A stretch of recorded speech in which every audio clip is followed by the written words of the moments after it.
అధికారంలోకి వచ్చిన నాటి నుంచి సీఎం రేవంత్ రెడ్డి ఆలోచనలన్నీ తెలివి తక్కువ పనులు చేస్తున్నానని అన్నారు. ఇన్నాళ్ళు కేసీఆర్పై రాజకీయ కక్షతో కాళేశ్వరం ప్రాజెక్టును సీఎం రేవంత్ రెడ్డి లక్ష్యంగా చేసుకుంటున్నాడని అనుకున్నాం. కానీ నిన్న ఆయన చేసినటువంటి వ్యాఖ్యలు చూస్తే అసలు కాళేశ్వరం ప్రాజెక్టు గురించి ఏమాత్రం అవగాహన లేదని స్పష్టమైంది.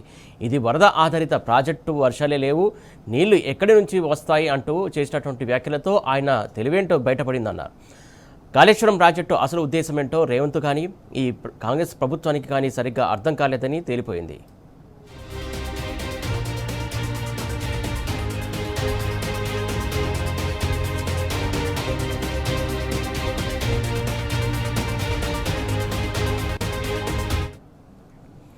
గోదావరిలో ఏడాది పొడవునా వచ్చే ప్రవాహాన్ని నిల్వ చేసి అవసరమైన నీటి మట్టాన్ని కొనసాగిస్తూ ఎత్తిపోతలకు అనుకూలంగా రూపొందించబడినవే కాళేశ్వరం ప్రాజెక్టులోని 3 బ్యారేజీలు.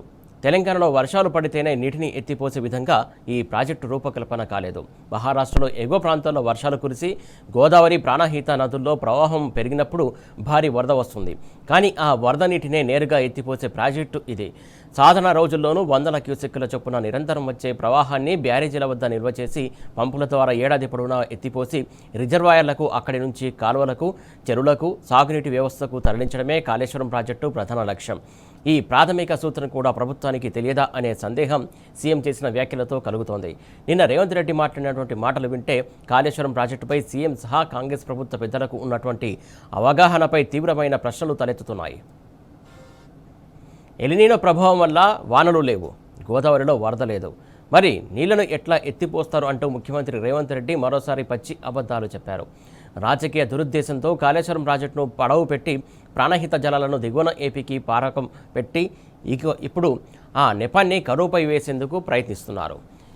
ఎన్డీఏసీ నివేదికలను సాకుగా చూపి తప్పించుకునే ప్రయత్నం చేస్తున్నారు. ప్రధాన గోదావరిలో ఎస్ఆర్ఎస్పీ ఎగువ నుంచి దాని దిగువన ఎల్లంపల్లి, సుందిళ్ళ, అన్నారం వరకు నిజంగానే ఎక్కడా వరద ప్రవాహం లేదు. కానీ ఆ బ్యారేజ్ల దిగువన మేడిగడ్డ బ్యారేజ్ వద్ద ప్రాణహిత నుంచి నిన్న రాత్రి 9 గంటల వరకు 1.22 లక్షల క్యూసెక్కుల ప్రవాహం కొనసాగుతున్నది. ఖచ్చితంగా చెప్పాలంటే 11 టీఎంసీల ప్రవాహం కిందికి పోతున్నది. అయినా వరద లేదంటూ సీఎం రేవంత్ రెడ్డి అబద్ధాలు వల్లవేశారు.